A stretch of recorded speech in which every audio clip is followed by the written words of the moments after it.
Alam mo kapatid, kapag ang Diyos ang lagi nating kasama sa amin ka doon sa mga salita niya,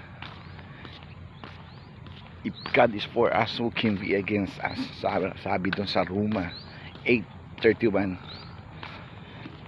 Pag ang Diyos daw ang ating kasama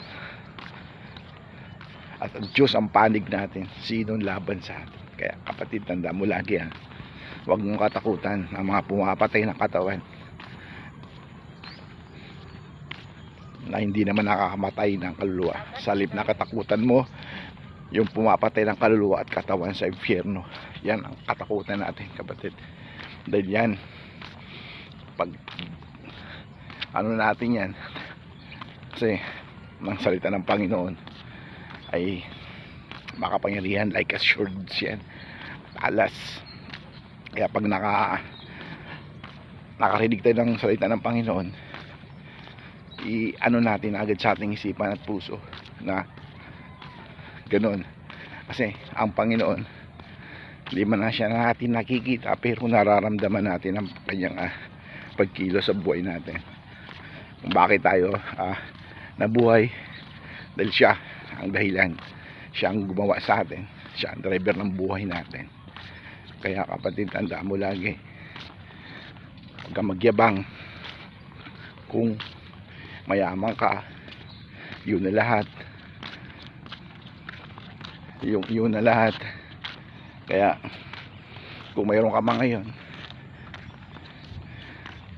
pinaganda ang buhay mo, kapatid, matuto ka rin mag-share sa iba, kasi share your blessing.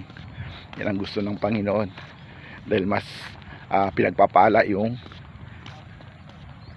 nagbibigay kaysa tumatanggap. Kaya kapatid, tanda mo, sa buhay natin mas mapalad tayo kasi may Diyos tayo. Napakayaman ng Panginoon natin.